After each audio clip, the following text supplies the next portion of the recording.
Bienvenue sur Le Corner, podcast de l'agence La Source dédié au sport et au digital. Bonjour à tous et bienvenue sur ce nouvel épisode Le Corner. On est ravis de vous avoir. Aujourd'hui, c'est un podcast qu'on va tourner à distance, donc on espère que le son sera bon pour vous, nos auditeurs. Aujourd'hui, j'ai le plaisir d'accueillir Alexandre de Salder. Salut Alexandre, comment vas-tu? Hello David, ça va très bien, merci. Alexandre, du coup, tu travailles chez Taptic. Tu peux nous en dire un peu plus sur qui tu es déjà, ton parcours, etc., qui t'amène à ton rôle d'aujourd'hui? Ouais, écoute, donc moi je suis belge, j'ai 33 ans, je dirige Taptic depuis 2 années maintenant.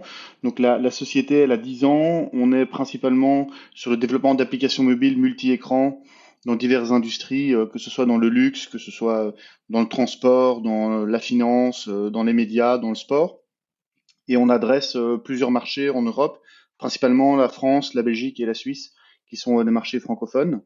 Et voilà. Et puis avant ça, mais j'imagine qu'on en parlera un tout petit peu. J'ai une vie de sportif de haut niveau, mais j'imagine qu'on en parlera un peu après.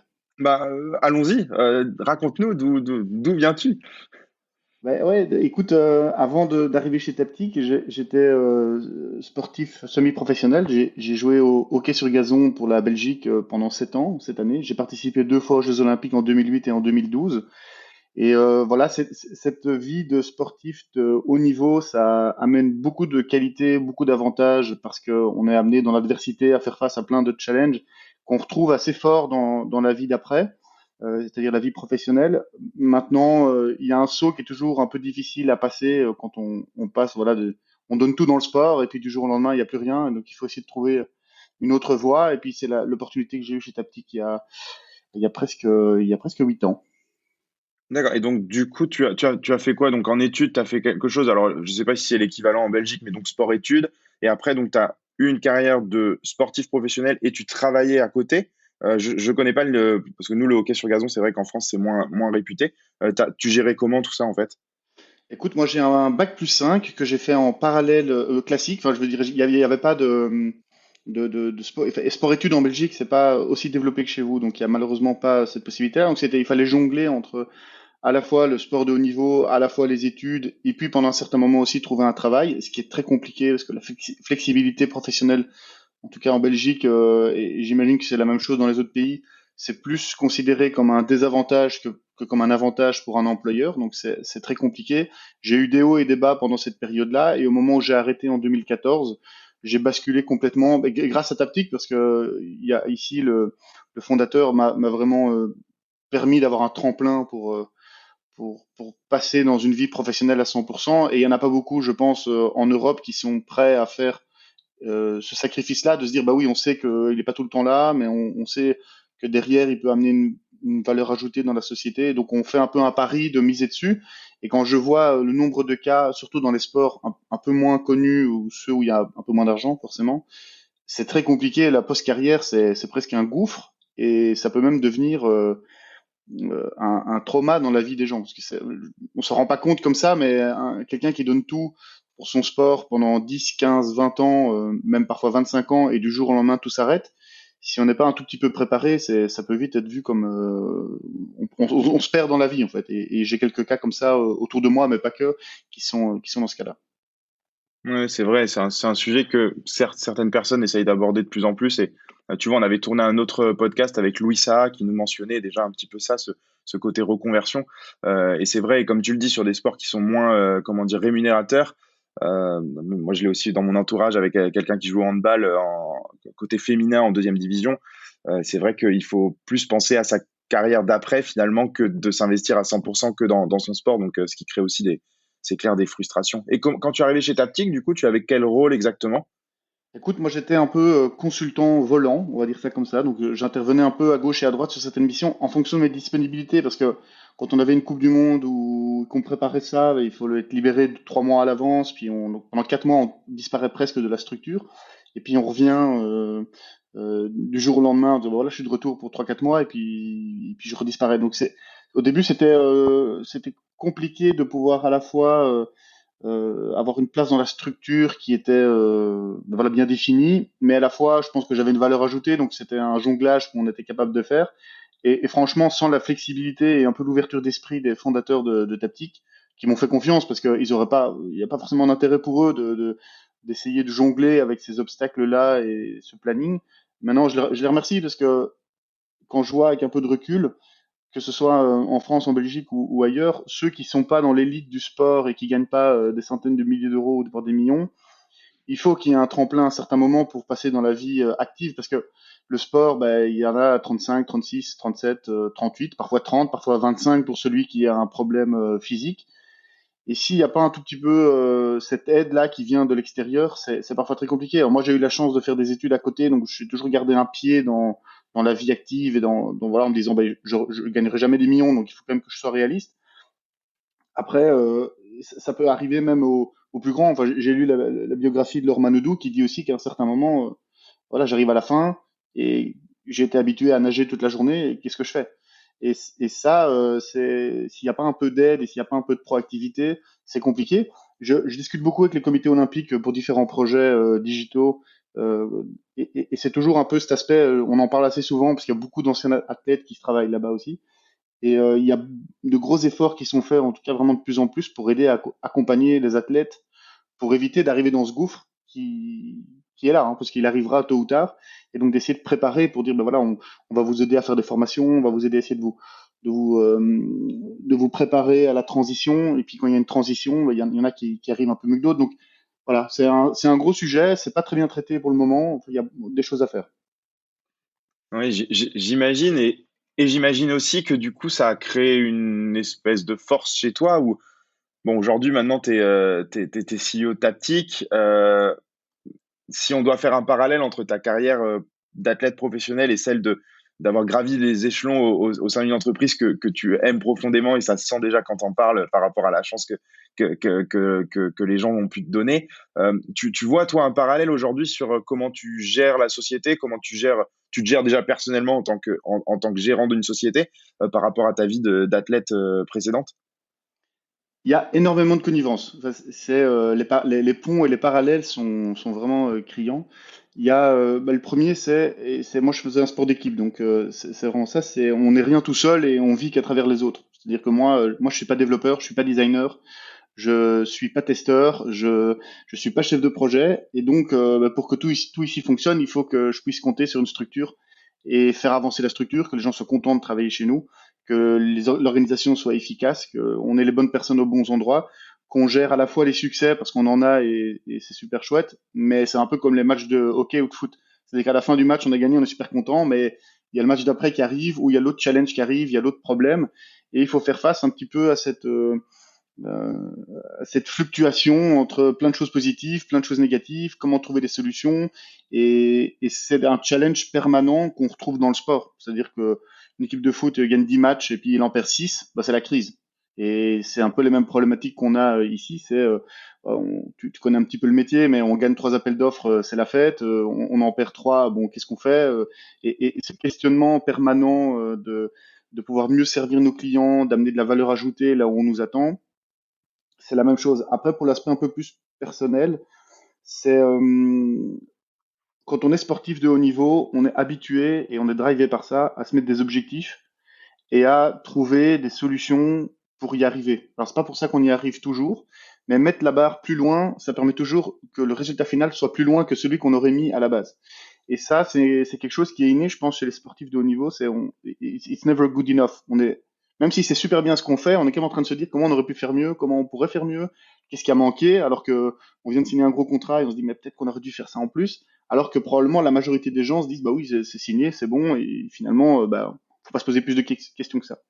Et cette remise en question perpétuelle, elle est à la fois fatigante parce que bon voilà tous les jours on redémarre et puis on se pose plein de questions, mais c'est ce qui nous fait vivre à la fois et ça permet derrière de faire avancer la structure. Alors ce qui est parfois un peu compliqué et ça j'en discutais avec des anciens Olympiens même médaillés en Belgique, c'est il faut naviguer, il faut vivre, il faut évoluer avec des gens qui n'ont pas forcément ça en eux. C'est-à-dire que nous, on est le perfectionnisme, la persévérance, le résultat accompli qui doit toujours être positif. On est là pour gagner. Et c'est pas, en fait, on se rend compte que c'est pas la majorité des gens. Et la majorité des gens, ils sont pas drivés comme ça. Ils ont d'autres objectifs dans la vie. Ils ont d'autres backgrounds. Et il faut essayer de naviguer dans ça. C'est-à-dire que moi, j'ai un niveau d'exigence avec moi-même et avec les autres qui est assez élevé. Mais je me rends compte aussi que je peux pas demander à tout le monde d'être comme ça et de pouvoir évoluer comme ça. Donc, il y a ce jeu et ce travail de essayer de clairsemer dans la structure et les personnes qui m'entourent un peu ce sentiment de remise en question, de OK les gars, c'est bien, mais qu'est-ce qu'on aurait pu faire de mieux? Est-ce qu'il n'y a pas quelque chose qui manquait?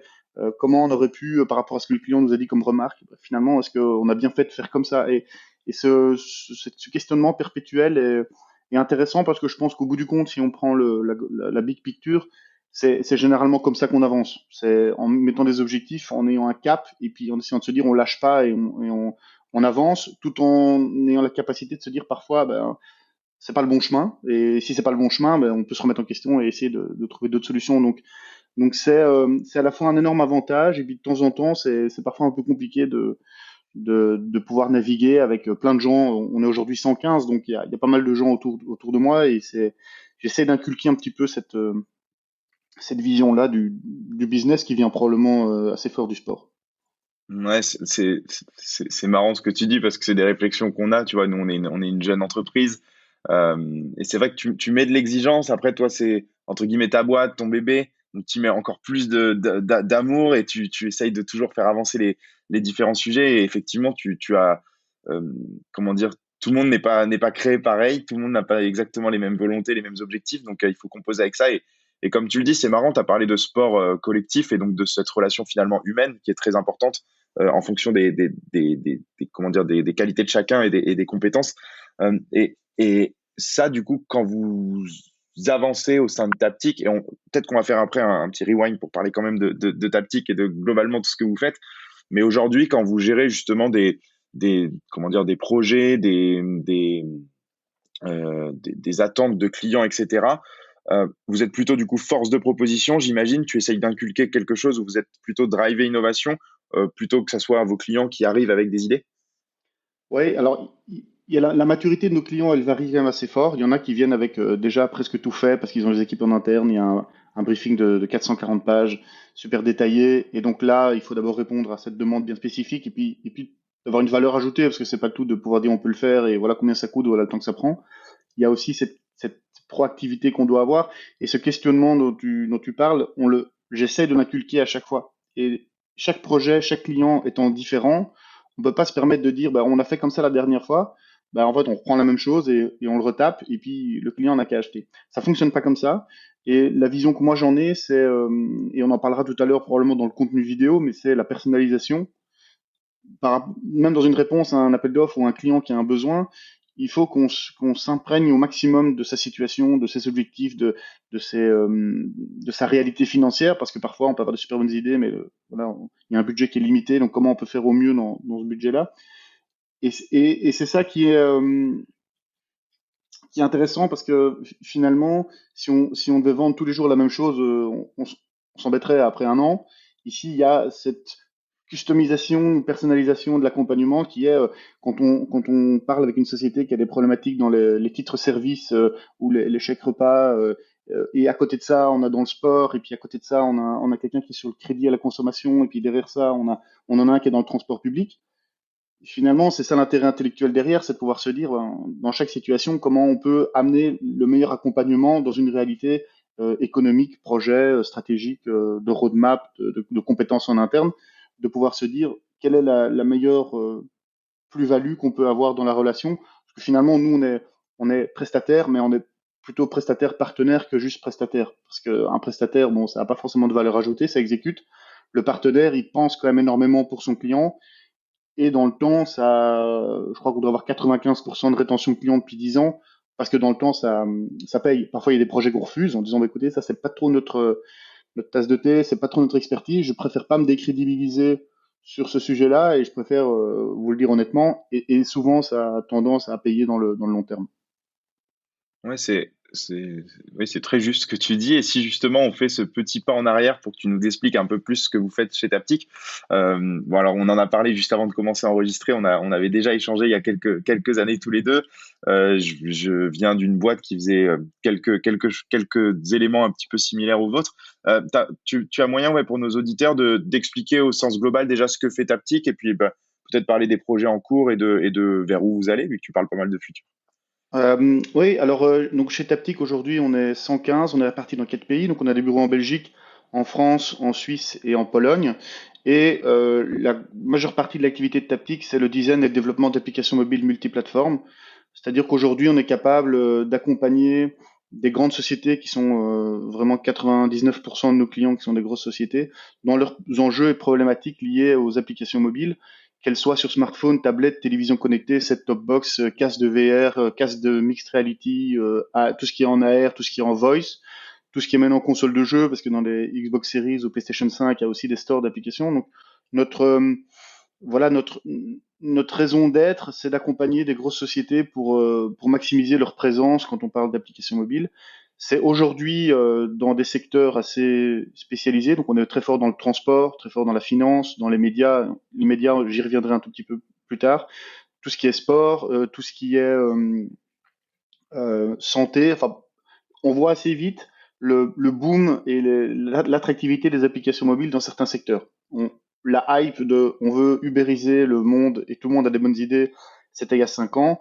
Aujourd'hui, ça s'est rationalisé dans des projets où nos clients ont vraiment besoin d'un expert qui peut aligner des équipes de 6, 10, 12, 14, 20 personnes pour gérer des projets complexes, technologiques, qui s'adressent à parfois plusieurs millions d'utilisateurs. Donc, on est sorti un tout petit peu de cette tendance, il faut faire des applications mobiles pour tout. Aujourd'hui, les clients qu'on a, c'est des applications mobiles qui sont critiques pour leur business.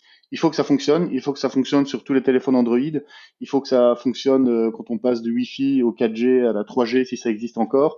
Il faut que l'expérience utilisateur soit optimale parce que les enjeux de conversion, les enjeux de consommation de contenu, vision de publicité, c'est devenu critique parce que quand on multiplie une publicité vue par 467 000 personnes, les enjeux derrière pour le client, si on peut passer de 467 000 à 520 000, ça fait vite un boom dans les rentrées financières. Donc, on est aujourd'hui dans des enjeux qui sont devenus critiques pour le business, ce qui est intéressant parce que c'est-à-dire à ce moment-là qu'il y a un besoin d'expertise et qu'il y a forcément du budget qui peut être investi dans ces investissements-là.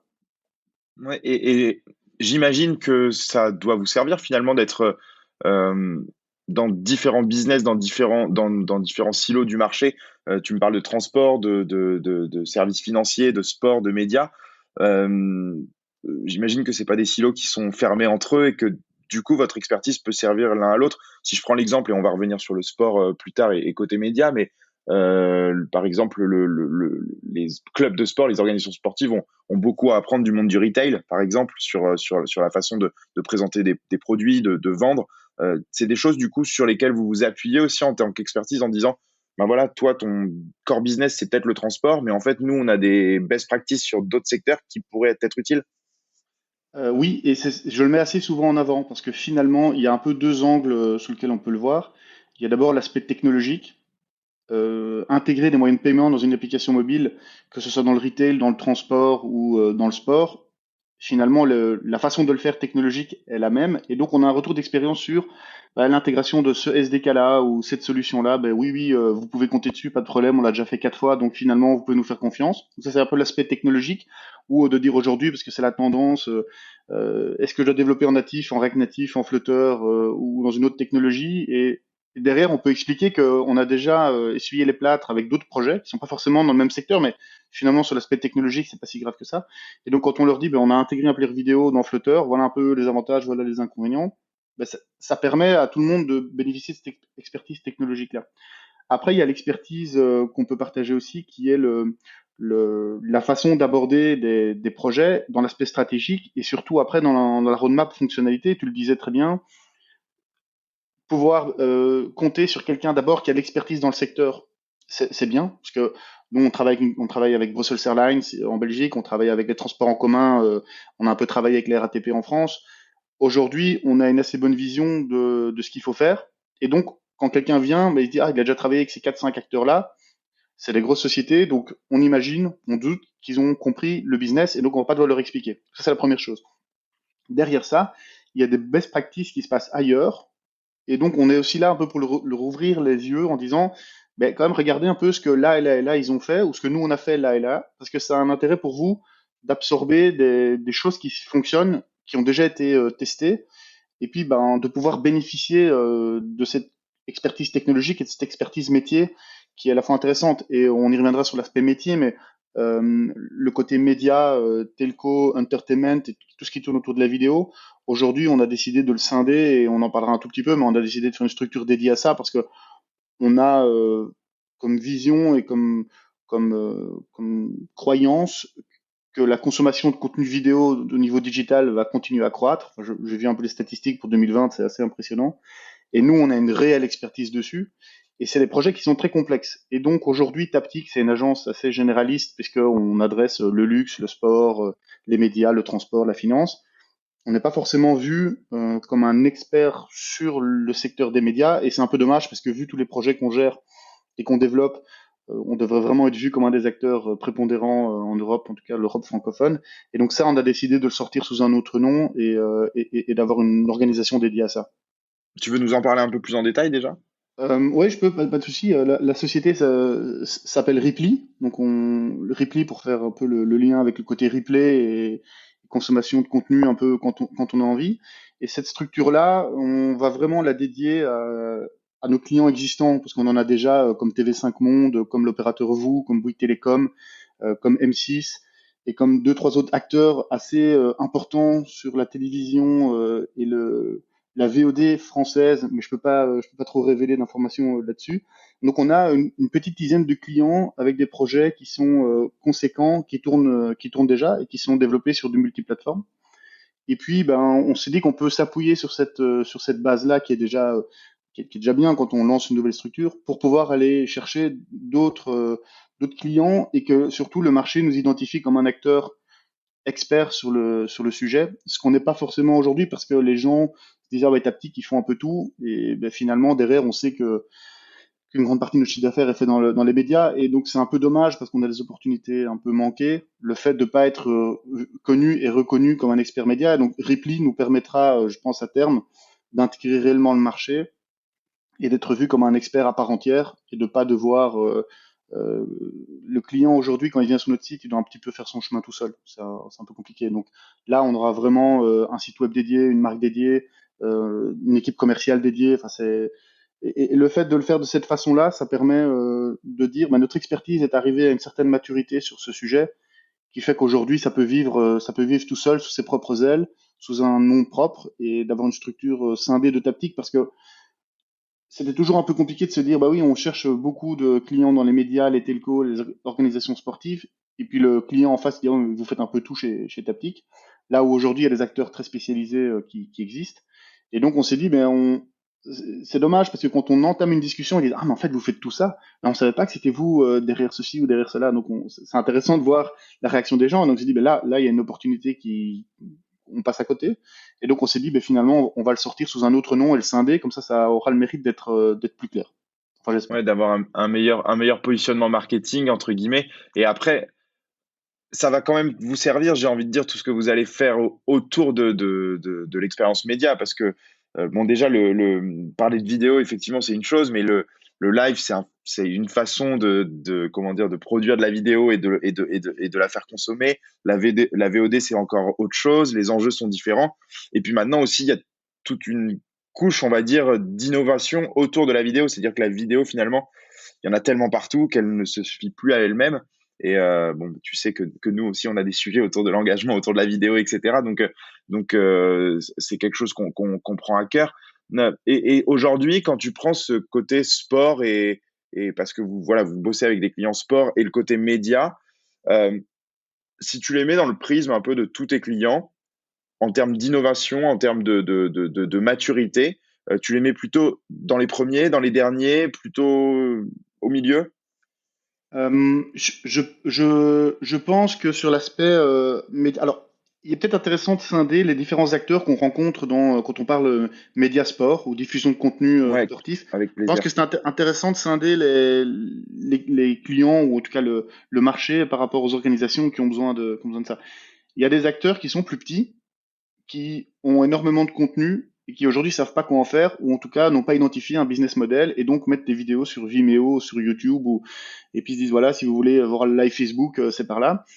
Et aujourd'hui, avec la technologie et la façon de faire, il y a moyen pour des investissements qui sont pas énormes de pouvoir avoir son propre système de diffusion qui permet de toucher un public cible, de niche probablement, et qui est peut-être prêt quand même à payer. Donc ça veut dire que le business model se transforme un tout petit peu, de dire ben, j'ai mon contenu, je peux gérer la chaîne de distribution, la chaîne de production, et derrière je le monétise de la façon dont j'ai envie de le faire. Donc ça c'est un peu pour les plus petits acteurs, je pense à des fédérations sportives de niche ou des clubs qui n'ont pas forcément des centaines de milliers d'euros à investir là-dedans, qui pourraient faire assez vite leur propre système de diffusion de contenu et peut-être assez vite un business model lié à ça. Après, il y a les organisations euh, qui diffusent le contenu, qui ne le, ils sont pas propriétaires, mais ils le diffusent.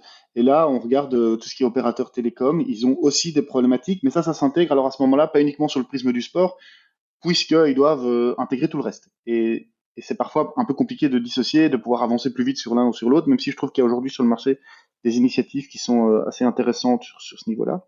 Et puis il y a les organisations sportives de premier chapeau, où là, il y a moyen d'avoir de l'investissement qui est fait, et à la fois ils peuvent être leurs propres médias, et puis à la fois ils ont leur propre façon si on prend un club de foot top Ligue 1, il a un stade, il a du contenu, il peut le monétiser, il a sa billetterie, il a les news, il a toutes les informations, et donc ça donne à naviguer ensemble parce que il doit être à la fois un média et à la fois un véhicule d'expérience innovante pour un spectateur qui vient voir un match, qui venait voir un match ou qui viendra voir un match au stade. Et quand on prend un petit peu ces trois acteurs-là, c'est vrai que quand on parle d'innovation dans le sport, c'est pas facile de véhiculer le même message à tout le monde puisque les enjeux sont différents et les moyens sont différents. Maintenant, si on prend le prisme un petit peu du sport, je trouve que ce qui est dommage aujourd'hui, mais j'ai le sentiment que ça va assez vite évoluer, ça reste assez fort passif.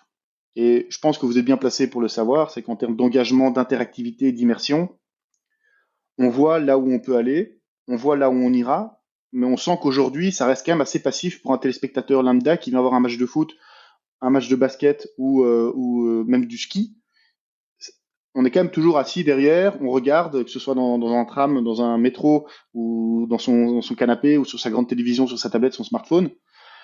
Finalement, ça reste quand même assez passif. Et je sais, on en parlera Tu peut-être un penses tout petit que, peu après. Ouais. ouais, mais tu vois, sur ce côté passif, je le comprends, mais et tu penses que ce changement, il doit venir, enfin, si on veut que ce soit moins passif, tu penses qu'il faut que ça vienne quoi? Des organisations qui détiennent les événements, plutôt des clubs, plutôt des médias, plutôt un effort collectif, tu le vois comment pour arriver justement à moins de passivité? Mais tu as deux possibilités. Soit ça vient du marché, des acteurs comme vous qui arrivez avec une solution et puis qui permet de gagner du temps pour les organisations d'intégrer ça relativement rapidement et de proposer assez vite une valeur ajoutée d'engagement au sein de leur écosystème. Donc, soit ça vient de sociétés start-up ou pas forcément qui arrivent avec un produit, avec une solution qui permet d'aller assez vite, soit c'est des initiatives propres au sein même de l'organisation et là, se posent des questions, et j'aime assez bien tout ce que fait France Télévisions et Roland Garros pour essayer de se projeter sur, finalement, d'ici 3, 4, 5 ans, l'expérience de quelqu'un qui regarde à la télévision ou qui vient, en termes d'immersion technologique, qu'est-ce qu'on peut faire. Et donc là, il y a à la fois une volonté stratégique et il y a à la fois une volonté, j'imagine, d'investissement derrière pour pas juste dire on fait un peu d'innovation par-ci, par-là, mais en fait, derrière, on met 5 000 euros et on a une pauvre personne qui le fait juste pour dire qu'on le fait. Je pense qu'il y a des sociétés qui ont compris les enjeux, parce que d'ici 5 à 10 ans, le prisme de l'entertainment sportif va assez fort changer et les attentes des utilisateurs seront assez variées par rapport à ce qu'on a aujourd'hui. Et donc se poser la question de la VR, de l'AR, de l'engagement, de la gamification, de l'aspect comment offrir une meilleure expérience à quelqu'un qui se rend sur site ou qui est chez lui, il y a un terrain de jeu qui est, je pense, assez intéressant à creuser. Et quand on voit aujourd'hui des solutions qui commencent à arriver sur le marché, qui sont pas forcément matures, mais qui ont des belles promesses, c'est intéressant, surtout sur ce prisme d'immersion et d'interactivité. Aujourd'hui, moi, je regarde beaucoup le golf à la télévision, parce que j'aime bien ça. C'est super passif. Alors j'ai vu que en 2020, ils ont fait pour la première fois avoir la capacité que tu puisses, toi, en tant qu'utilisateur, choisir les joueurs que tu veux suivre et regarder les caméras et que tu puisses, c'est la promesse, ne manquer aucun coup du tournoi. Oui, on en a parlé avec, dans un autre épisode avec justement Sébastien Oudou chez Canal. Et effectivement, il le réitère d'ailleurs cette année, comme quoi le public est client de ce genre d'expérience. Et ce qui est intéressant, c'est que ça paraît à la fois super simple. Enfin, faut pas être super innovant ou super inventif pour se dire que l'utilisateur, il a envie de faire ce qu'il veut, quand il veut, n'importe quel moment, et qu'il a envie, s'il a envie de parler à ses copains, qu'il puisse le faire, s'il a envie de choisir sa caméra, qu'il puisse le faire, s'il a envie de gagner des points en faisant des pronostics et savoir qui sera le prochain, qui va tirer le corner ou prendre un carton jaune en direct, gagner des points, et puis à la fois que ça se transforme en une expérience unique. On sait que ça va arriver, on sait que c'est là aujourd'hui, on sait que ce sera là demain, et de plus en plus. Je reprends mon exemple du golf, je comprends toujours pas comment aujourd'hui on n'est pas en mesure d'avoir plus d'informations sur ce qui se dit sur le terrain, parce que l'immersion, c'est vraiment de savoir avec son caddie, il parle de quoi, quel club. Alors de temps en temps, quand il y a un micro à moins de 5 mètres, on entend plus ou moins quelque chose, mais on sent qu'elle a de l'immersion à avoir. Je comprends toujours pas non plus comment on n'a pas en temps réel les pulsions cardiaques du joueur qui arrive au 18, il reste deux coups, il a deux coups en tête, et de se mettre à sa place, parce que finalement, c'est ça qu'on a envie de faire quand on est spectateur ou téléspectateur, c'est d'essayer d'être au plus près du terrain et au plus près de ce qui se passe. Et on sent qu'aujourd'hui, il y a un terrain de jeu et les initiatives arrivent, mais ça prend quand même du temps et il y a une inertie, je pense, par rapport au marché de se dire, bah, pourquoi je ferais ces efforts-là alors qu'aujourd'hui ça fonctionne bien, les gens regardent, les gens payent, et donc entre guillemets, pourquoi il faudrait que j'investisse dans autre chose? C'est un peu ça, je pense, le Ouais. dilemme aujourd'hui. J'ai eu la discussion avec, ouais, il y a 2 jours à ce sujet, sur effectivement, justement, et il y aura quand même des perdants à un moment. C'est que, comme tu dis, il y a un virage, et tu as parlé de France Télé, et aussi, ils font effectivement du super boulot sur les droits sur les droits qu'ils possèdent. Mais je pense qu'arrivé à un moment, il y aura quand même des perdants, tu vois, sur ce côté, on reste sur nos acquis. Finalement, le contenu se suffit à lui-même. Alors, c'est peut-être vrai sur des gros contenus, type une Coupe du Monde, type peut-être la Première Ligue, des choses comme ça. Tout le reste, pour moi, ceux qui sont sur les autres types de contenus, s'il n'y a pas l'expérience à côté, il y aura forcément des perdants, surtout avec une nouvelle génération qui finalement se tourne vers d'autres choses que les médias traditionnels, d'autres choses que le sport traditionnel aussi. Euh, et donc, pour moi, en fait, tu vas avoir quand même des médias à deux vitesses. Tu vas avoir ceux qui vont prendre ce virage et ceux qui ne vont pas le prendre. Est-ce que ceux qui ne vont pas le prendre vont arriver à continuer de vivre? Moi, personnellement, je me pose la question. Mais c'est une réalité, hein, parce que tu vois aujourd'hui, et je rajouterais à la rapidité à laquelle les gens stoppent un abonnement, redémarrent un abonnement, s'abonnent à droite. Maintenant, c'est gratuit pendant 3 mois, donc je teste. Puis si c'est l'expérience est pas bonne, soit parce que ça fonctionne pas bien, parce qu'il faut quand même pas oublier que toutes ces plateformes-là, il y a quand même des centaines de milliers d'utilisateurs avec des pics parfois qui sont assez élevés. Donc en termes de robustesse technique, il faut que ça tienne. Et puis après, bah, il faut euh, que l'expérience que j'ai soit meilleure que celle que j'aurais pu avoir moi devant ma télévision tout seul. Et c'est un peu ça le challenge aujourd'hui, c'est la réalité virtuelle, parce que je sais aussi que de votre côté, voilà, c'est un sujet, mais on s'est amusé l'autre jour à regarder avec le directeur commercial de Ripley OM PSG en VR dans une room, on s'est mis, on était trois quatre. Alors oui, aujourd'hui, c'est pas, je mettrai pas tout mon panier là-dessus, mais je vois très bien le moment où les casques seront un peu moins chers, sera plus léger, sera plus confortable, et où l'expérience sera vraiment immersive, parce que dans la production de contenu, on aura produit du contenu fait pour une utilisation de ce type-là. C'est-à-dire qu'aujourd'hui, on prend le contenu, on tape et on se dit, bah, débrouille-toi avec ce qu'on t'offre, mais je vois assez bien le moment où finalement, je vais pas dire que je pourrais coacher à la place du coach, mais je serai je serai sur son épaule. Et c'est à ce moment-là qu'il y a de l'intérêt. Et c'est un peu ça dépend toujours un petit peu parce que le moment vraiment où ça devient grand public, il faut qu'il y ait une convergence de la technologie, convergence du contenu, convergence des investissements, du business model. Donc c'est pas aussi simple que ça, mais il y a des initiatives qui doivent être prises aujourd'hui et je pense que les organisations, pour revenir à ton point, qui seront encore là et qui vont continuer à avancer, c'est toutes celles qui anticipent un peu les changements et qui essayent de comprendre comment répondre aux usages de demain. Parce que la personnalisation, l'immersion, l'interaction, on le sait. Enfin, c'est partout comme ça. On le voit. Même aujourd'hui, Clubhouse, les gens ont envie parce qu'ils parlent, parce que et on écoute, et puis hop, on sort, on revient, et puis on va sur autre chose. Et cette capacité à pouvoir détecter des opportunités, on voit Twitch aujourd'hui, parce que je pense que c'est un peu ça que tu avais dans ton Entre esprit autres, ouais. sur les nouveaux médias. On voit qu'il y a certaines organisations qui bougent très très vite dessus, et puis on voit qu'il y en a d'autres où bon, ça prend un peu plus de temps. Et probablement qui se disent bah oui, bon c'est pour les jeunes, c'est pas trop regardé. Qu'est-ce qu'on pourrait faire dessus? Et il y en a qui se disent on doit être dessus, et en fait on inverse le prisme de réflexion.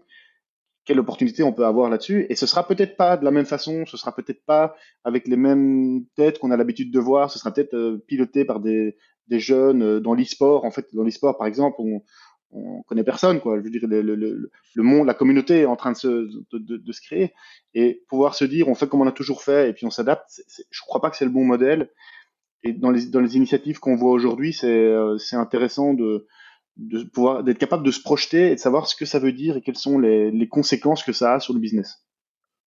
Et justement, quand tu vois, t'as dit à un moment, comme Clubhouse, on vient, on repart, on fait autre chose, etc. Donc, c'est un vrai sujet aussi parce que dans tous ces médias, il y a un problème de rétention et de perte aussi des utilisateurs. Vous, de votre côté, quand vous répondez à des appels d'offres ou quand vous continuez à suivre et à faire de l'évolution continue avec vos clients, euh, quels sont les facteurs clés de succès que eux mettent en avant euh, dans le développement du produit? Donc, tu as la robustesse technique, on en a parlé, etc. Mais maintenant, comme tu disais aussi un petit peu avant, c'était aussi important pour leur business. Donc, il y avait vraiment une réflexion économique par rapport au produit que vous développiez. Vous, quels sont les facteurs clés qui vont vous mettre en avant et que vous devez respecter? Est-ce que c'est essayer de réduire enfin d'augmenter la rétention de l'utilisateur, réduire la passivité de l'utilisateur? C'est quoi un petit peu les tendances qui reviennent? Avant de répondre à ça, il faut distinguer les clients très matures et les clients un peu moins matures. Il y a des clients pour lesquels il y a des KPI super précis, il y en a 25, il faut travailler dessus, il faut que ce soit mieux, il faut regarder à chaque release qu'on n'ait pas de drop, qu'on n'ait pas une baisse des nouveaux utilisateurs. Donc il y en a qui sont assez bien faits. Sur le marché, il y en a quand même encore beaucoup aujourd'hui qui mettent leurs efforts pour faire en sorte que le produit fonctionne bien avec les bonnes fonctionnalités et c'est pas trop leur priorité ils sont pas matures, ils sont pas assez matures que pour pouvoir se dire on a tous ces KPI là, on les suit parce qu'en fait ils sont rattrapés par l'opérationnel du quotidien et d'essayer de se dire ben avant peut-être de se pencher là-dessus, il y a des choses notre plateforme elle manque de ci, elle manque de ça, ben on va d'abord mettre nos efforts là-dessus parce que pour un utilisateur aujourd'hui, s'il a pas ceci ou cela, ben c'est plus compliqué. Donc ça je pense qu'il faut le comprendre parce que tout le monde n'a pas le même niveau de maturité et les attentes sont et on le voit parce que nous, même dans les différentes industries et secteurs, il y en a qui sont super matures et qui sont là, bah oui, si ça bouge de 0,5%, on vous tape sur les doigts. Et il y en a d'autres qui disent, bah oui, mais avant de faire ça, on a encore ceci et cela à mettre en place. Ça, c'est la première chose. Après, il y a deux, c'est un peu scindé en deux dans les KPI. Il y a tout ce qui touche à l'aspect technique, technologique, qui est Crash Free Session, qui est l'aspect, le fonctionnement du player vidéo au sein de l'application mobile, le nombre d'anomalies détectées sur des fonctionnalités clés de l'application. Donc il y en a où c'est au niveau technique, technologique assez suivi. Et donc dès qu'on a un copil, c'est ces KPI-là qui reviennent. Et quand c'est en rouge, bon, on sait que ça va être sujet de discussion. Donc il y a des suivis qui sont faits à ce niveau-là. Après, il y a plutôt l'aspect business qui est à suivre. Et ça commence de plus en plus, c'est la note sur le store. Donc ça reste le truc le plus simple à prendre pour quelqu'un qui est dans une équipe business chez le client, c'est dire moi, ma note, elle diminue, elle augmente, c'est bien, c'est pas bien. Donc ça, c'est la première chose. Et après, il y a effectivement, si c'est un niveau de maturité un peu plus élevé, c'est comment on évite le churn. C'est comment on fait en sorte que quelqu'un qui consomme un contenu puisse en consommer un deuxième, un troisième pour améliorer l'engagement et donc s'éviter que cette personne soit se désabonne, soit ne revienne pas. Il y a tout ce qui est stratégie d'engagement, quelle est la plateforme qui est utilisée, est-ce qu'on envoie assez de push, quels sont les taux d'ouverture, quelles sont les personnes qui sont revenues. Donc quand il y a un niveau de maturité, c'est là que ça devient intéressant parce qu'on est sur des problématiques d'affinage et d'essayer de se challenger pour pouvoir améliorer ça, plutôt que de toujours essayer de rester sur bon, il faut que la plateforme fonctionne. Et ça, on le voit à différents niveaux de maturité qui sont intéressantes. Et après, même derrière ça, ceux qui ont des KPI qui les suivent et après qui disent on veut les améliorer, il y en a encore un peu moins. Et puis c'est de se dire finalement quelle est la stratégie qu'on peut mettre en place pour améliorer la note ou quelle est la stratégie pour éviter le churn.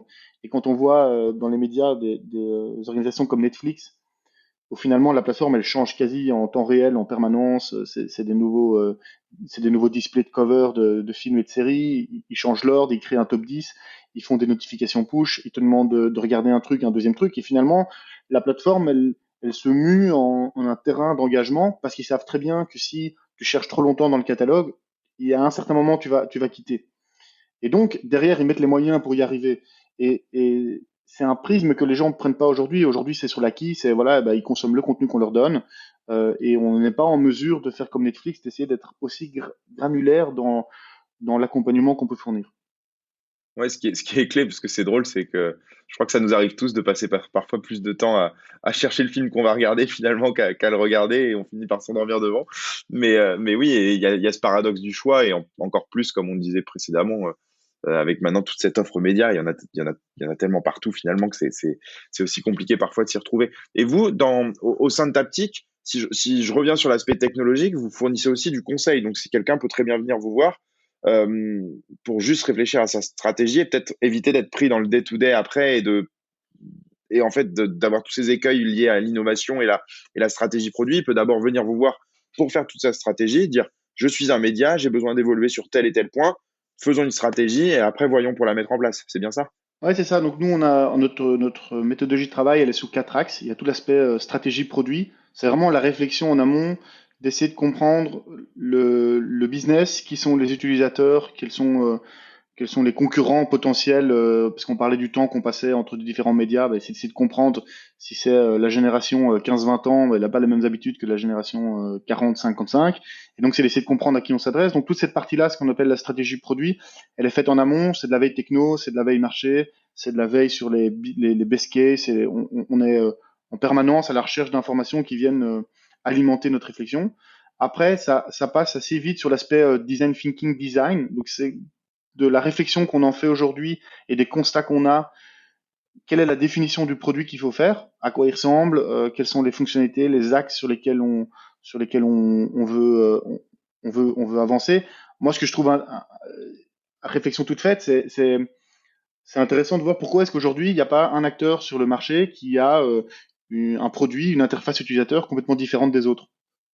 Et c'est intéressant parce qu'il y a dans l'aspect définition du produit, bah on fait un peu comme tout le monde, on met des catalogues, tout le monde browse et on essaie que la personne voilà et on met des catégories en plus. C'est plus ou moins ce truc qu'on fait. C'est peut-être pour pas perdre d'utilisateurs et peut-être aussi parce on a deux acteurs qui s'appellent Apple et Google qui comment dire, contraignent un peu les sociétés comme Taptic sur le fait de pouvoir créer exactement l'expérience qu'ils veulent, non? Ça joue pas? Ouais, alors il y a les canevas dans lesquels on s'inscrit et bien évidemment il s'agit de pas faire tout et n'importe quoi, mais il y a certaines initiatives qui sortent où on se dit tiens ils ont pris un angle d'attaque un tout petit peu différent et c'est intéressant de voir que c'est un peu différent et donc est-ce qu'il y a plus de valeur ajoutée en le faisant de cette façon-là. Et quand on prend les applications de club de foot par exemple, je suis étonné qu'aujourd'hui l'application elle ait la même tête quand tu arrives au stade ou quand tu es chez toi. Mais alors aujourd'hui, qu'est-ce qu'on te propose? On te propose le mode visiteur et le mode spectateur. Bon, ça, c'est plus ou moins le truc, mais aujourd'hui, avec la technologie qu'on a, c'est deux mondes différents et c'est pour moi deux applications différentes, mais au sein de la même. Et dans ces réflexions-là de produits au début, nous, ce qu'on fait, c'est on identifie, bah oui, le fan de foot, il est chez lui, il discute avec ses potes, ils voit un peu de vidéos pendant la semaine, il y a le jour de match, il se prépare, il a acheté ses billets, il vient, et puis il repart. Et en fait, quand tu réfléchis avec les services et les produits qu'on nous offre aujourd'hui en tant que spectateur et fan, bah, c'est assez passif, quoi. Tu prends ton téléphone, tu montes ton billet, tu rentres dans le stade, tu repars, et puis tu te dis, bah ouais, c'était cool. Mais t'as un peu l'impression qu'il y a un manquement, et t'es probablement comme moi, fan de sport, quand tu vas au stade, le premier truc que tu as envie de dire, c'est parier sur le résultat avec tes potes, d'essayer de trucs, et ça prend 3 secondes. Évidemment, si la fonctionnalité elle est cachée au 17e sous-menu dans l'application et qu'on t'invite pas à le faire, tu te poses aussi la question de pourquoi est-ce qu'à la mi-temps, tout le monde s'ennuie? Pourquoi est-ce que je reçois pas un push qui me dit, tiens, fais ceci, fais cela, participe, vote pour ton joueur. Et puis en fait, si tu gagnes et c'est toi qui as le meilleur résultat, c'est toi qui viens remettre le trophée au jour du match. Et dans cet esprit-là de réflexion toujours, c'est vers des principes comme ça que nous on évolue, c'est d'essayer de comprendre, de coller au mieux au terrain.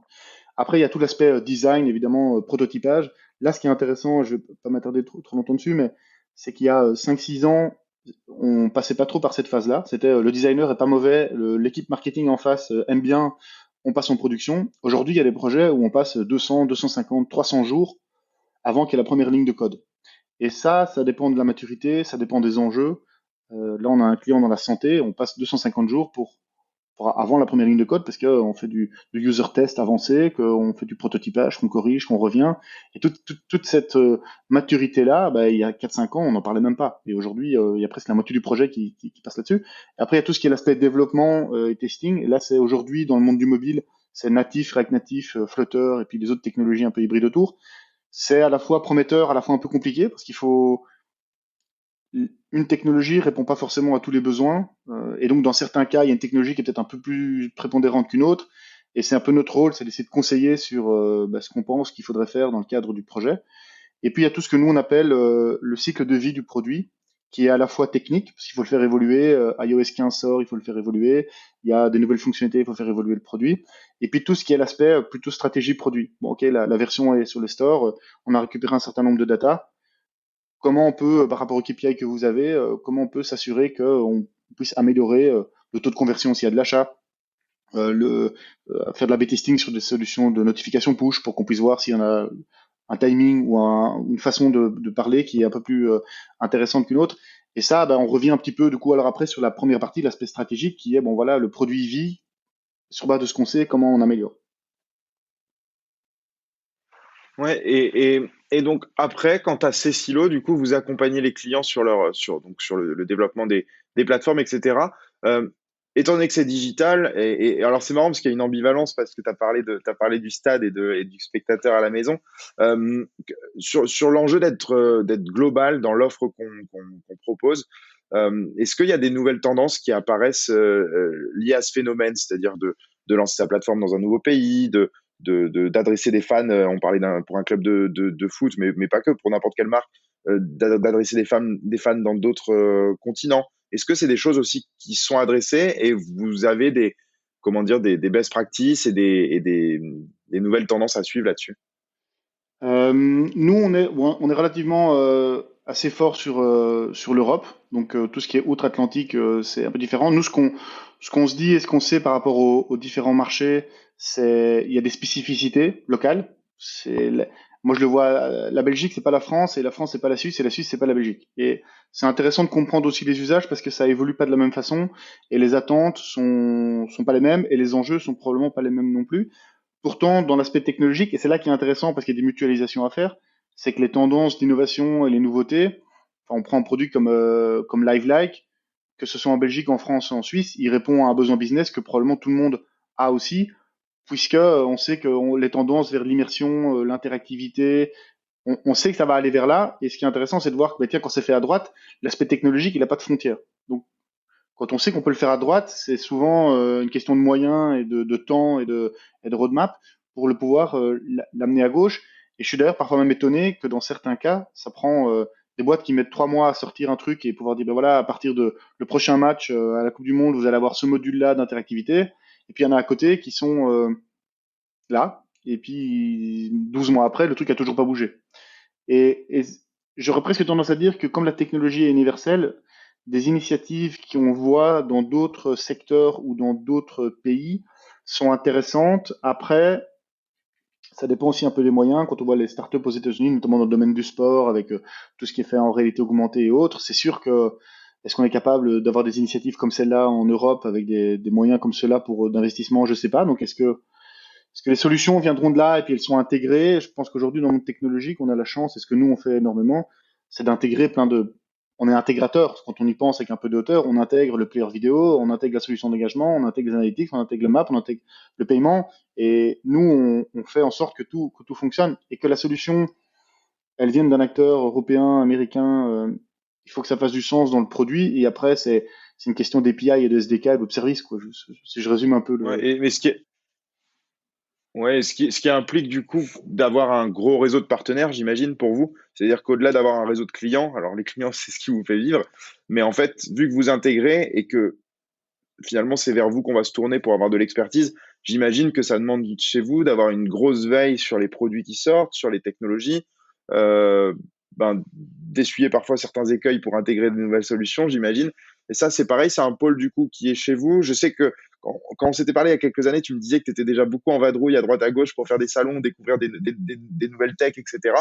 C'est toujours le cas, donc j'imagine toujours essayer aussi d'être finalement encore plus à la pointe que vos clients pour ramener toute cette brique technologique. Oui, c'est un bon point. Donc moi, donc le lancement de Ripley, on l'a en tête depuis l'été dernier, donc ça va sortir là incessamment sous peu. Et j'ai recruté Com qui vient du secteur de telco, et je lui avais dit la première chose que tu as à faire le temps qu'on définisse l'offre, tu me fais la veille technologique et tu vas me nouer des partenariats sur différents axes. Donc il y a l'aspect engagement, il y a l'aspect player vidéo, il y a l'aspect back-end, parce que ça aussi il faut pas le négliger aujourd'hui dans la gestion du contenu et la diffusion du contenu. Ben, nous on s'en occupe pas, donc il faut qu'on soit sur des partenaires. Il y en a qui sont sur le fan engagement, il y en a qui sont sur l'interactivité dans le live, il y en a qui sont sur le social watching. Nous, on va pas réinventer chaque fois la roue. Bon, ça n'a pas de sens. Il y a des solutions qui performent et qu'on peut intégrer. Après, notre rôle, c'est d'aller auprès des clients et de leur dire, ben voilà, nous, notre core business, c'est ça. Et sur le socle que vous allez avoir, si vous voulez parler un peu fan engagement, ben, on connaît celui-là, celui-là et celui-là, et on les connaît bien, on les a déjà intégrés. Donc, vous pouvez nous faire confiance sur le fait que ça va bien fonctionner. Et c'est assez marrant parce qu'en discutant avec Samuel pour le côté LiveLac, on touche les mêmes clients mais pas sous la même cible. C'est-à-dire que on est au même endroit, ça va être transité par la plateforme que nous on développe, mais c'est des interlocuteurs qui sont un peu différents. Et donc l'intérêt là, c'est de pouvoir se dire, bah, s'il y a une demande, bah, ça ira plus vite si tout le monde se connaît et puis qu'on est déjà intégré. Et donc comme il a identifié 25 sociétés aujourd'hui qui sont capables demain d'être intégrées, intégrables. Et ça, il faut continuer à le faire. Donc, on a une personne sur l'aspect stratégie qui va regarder ça d'un peu plus près, mais il faut qu'on soit force de proposition, comme tu le disais. Et donc, ça passe par une veille, par nouer des partenariats, nouer des réflexions, parfois aller un peu plus loin dans des joint ventures. Mais voilà, l'idée, c'est que nous, on fait tout l'aspect construction de la maison, et de temps en temps, mais il y a des nouvelles choses qui apparaissent et qui on se dit, bah, tiens, il faut une pièce en plus avec tel truc, et hop, on l'intègre. Et ça, c'est un peu notre rôle aujourd'hui, quoi. C'est intégrateur de solutions qui font du sens dans le business. Ouais, c'est très clair. C'est marrant ton image de la maison. Je pense souvent celle de la voiture de mon côté, tu vois, Ouais, pour mais ce c'est genre de. c'est la même chose, et j'aime bien toujours aussi parce qu'on demande toujours, oui, voilà, on voudrait faire ça et ça coûte combien? Bah, je dis, bah, une maison, ça coûte combien? Et puis, ou une voiture, ça coûte combien? Et alors, c'est toujours le même principe. Mais on est dans un monde qui évolue quand même assez vite et qui se spécialise très très fort. Et c'est pour ça qu'on a lancé Ripley, c'est d'avoir une structure experte et spécialiste qui a le focus uniquement là-dessus, sur les médias, le sport et la diffusion de contenu. Parce que on peut pas courir derrière tous les lapins en même temps. Et donc là, on s'est dit, ben, sortons-le, comme ça on a une proposition de valeur qui est super claire et ça nous permet aussi à nous de dédier des ressources pour cette veille, pour l'accompagnement des clients. Même si aujourd'hui, il y a cet aspect innovation, moi, qui me passionne et que j'adore, sur le marché, il y a quand même encore énormément de lacunes, je ne veux pas dire de base, mais de fonctionnement et de délivrer du contenu de qualité en temps et en heure, avec la bonne fonctionnalité, faire le bon choix du player et autres. C'est parfois un peu paradoxal, et je peux comprendre que chez les clients ou dans les sociétés auxquelles on s'adresse, c'est à la fois peut-être un peu compliqué de mettre beaucoup d'énergie sur l'aspect innovant et réflexion de demain, si c'est les mêmes personnes qui doivent aller savoir pourquoi telle configuration fonctionne plus, ou que tel bug est arrivé alors que c'est pas censé arriver. Et donc c'est pour ça qu'on voit dans des structures où il y a un petit pôle qui commence à être mis en place sur l'aspect innovation et nouveaux usages. Là, je voyais sur Sky en discussion, et il y a quelqu'un qui est responsable Immersive Technology. Il y a 2 ans, il y a personne nulle part qui est spécialiste Immersive Technology, mais ils savent très bien que d'ici 2, 3, 4, 5 ans, le business peut être juste énorme, et ils se disent, bah voilà, on investit en amont pour que le jour où ce soit mainstream, bah, on soit pas, comme tu disais tout à l'heure, quoi, qu'on soit les gagnants et pas les perdants. Ouais, c'est exactement ça. Et puis, comme tu dis, de créer des pôles, comment dire, plus liés à l'innovation, etc., c'est aussi permettre d'avoir, comment dire, une vision un peu plus transversale de l'activité. parce que souvent c'est le problème aussi. Alors, vous devez aussi l'avoir côté intégration où parfois, tu sais, tu vas parler avec je sais pas, un chief digital officer, mais en fait, ton produit, bah, on l'a dit tout à l'heure pour le stade, tu vas devoir parler aussi au venue manager, tu vas devoir parler à l'IT, et en fait, parfois, j'ai l'impression qu'aussi, tu as ce truc surtout dans les grosses structures où ils ont du mal à communiquer déjà en interne entre eux. Et donc, c'est bien d'avoir toujours quelqu'un qui est capable d'avoir cette discussion et d'être assez transversal en termes de fonction pour justement aller solliciter tout le monde, toutes les business units pour avoir tous les besoins.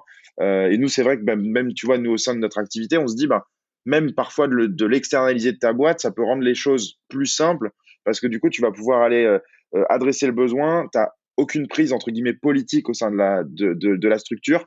Tu vas défendre personne, tu vas juste constater des choses. Et donc, forcément, ça va être un peu plus simple pour avancer en termes d'innovation. Mais c'est un gros sujet, tu vois, ce que tu dis sur le côté accompagner, miser sur l'avenir, mais aussi, du coup, arriver à parler à tout le monde et que là où tu es en train de miser, ça sert vraiment à toutes les parties, quoi.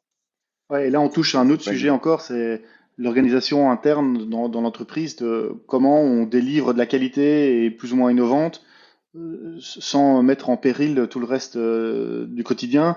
Et on voit là aussi chez les clients des structures qui sont parfois dédiées. Et donc là, évidemment, bah, c'est plus facile parce qu'il y a de la connaissance métier, il y a des gens qui ont de l'expérience et qui prennent des décisions et qui font avancer les choses et qui vont voir, comme tu disais, quoi, le venue, le ticketing, qui se disent, bah, moi je pilote et j'avance. Après, il y a des structures aussi où c'est un peu plus éparse. Donc là, il y a la responsabilité est un petit peu partagée. Et donc, et généralement, dans des structures comme celle-là, ça prend plus de temps, c'est un peu plus compliqué. Et finalement, ben, on avait imaginé un super produit top, et puis finalement, on doit réduire un peu la voilure parce que pour X ou Y raison, il trouve des obstacles ou des excuses pour pas le faire. Et ce point-là, le digital, et c'est intéressant parce qu'il y a 4-5 ans, il n'y avait pas de Chief Digital Officer, il n'y avait pas de Head of Digital, il n'y avait pas de, tu vois, et aujourd'hui, le digital, par les réseaux sociaux, par le web, par les plateformes mobiles, c'est devenu en soi un pôle. Et l'écueil de ça, c'est que avant c'était des gens de l'IT ou du marketing qui pilotaient, donc ils avaient un peu deux casquettes. Aujourd'hui, le digital, il est entre le marketing, le légal, l'IT. Et donc tu dis demain, on voudrait faire ceci, cela, parce qu'on pense que dans l'expérience utilisateur, ce serait génial. Après, il va dire, OK, maintenant, je dois m'intégrer là-bas, je dois faire ceci, je dois avoir l'aval. Et c'est plus compliqué à ce moment-là de pouvoir rentrer. Et je pense que l'aspect externalisé, ou en tout cas avoir une vision transverse qui n'est pas polluée par tout le reste, c'est celles qui sont les plus efficaces. Après, c'est psychologiquement parfois à fond perdu. Donc, pour le commun des mortels, parfois, c'est de dire, bah oui, on investit X centaines de milliers d'euros par an sans avoir une ligne de business revenue à côté, bah oui, mais d'un autre côté, qu'est-ce que tu vas perdre si jamais tu ne le fais pas aujourd'hui? Qu'est-ce que tu es amené à perdre? Surtout dans le sport où je pense que ça évolue assez vite et je veux pas dire que ça peut changer assez vite, mais les tendances et les habitudes peuvent assez vite changer basées sur des initiatives qui viennent de la technologie. Et donc voilà, c'est pour éviter de devoir rattraper le train et plutôt être dans le wagon de base. C'est un peu ça l'idée. Totalement d'accord. Et si du coup on doit conclure ce podcast et qu'est-ce qu'on doit souhaiter du coup à Taptic et votre nouvelle entité et qu'est-ce qu'on doit te souhaiter personnellement pour la suite? Ouais, pour Taptic, c'est de continuer à être aussi agile et accompagner nos clients dans leurs défis technologiques qui sont de plus en plus intéressants. Pour Ripley, qu'on lance, voilà, c'est, j'espère, beaucoup de succès, de l'attraction sur le marché parce que on pense que avec ce qu'on produit déjà aujourd'hui, il y en a, et avec ce qu'on va faire dans le futur, il y en aura encore plus. Donc là, bah, que ça vole de ses propres ailes.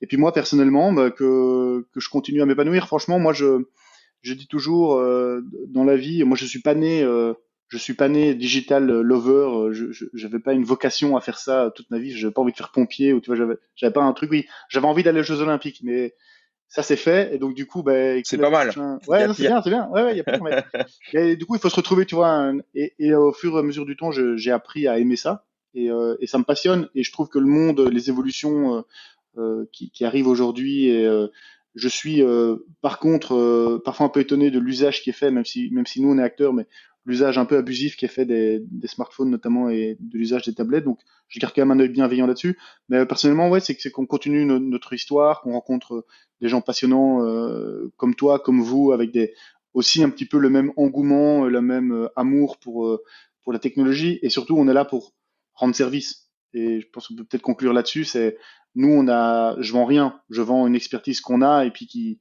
permet d'aider. Et si ça reste ça notre leitmotiv dans notre vie tactique et de repli, bah, je pense qu'on aura tout réussi.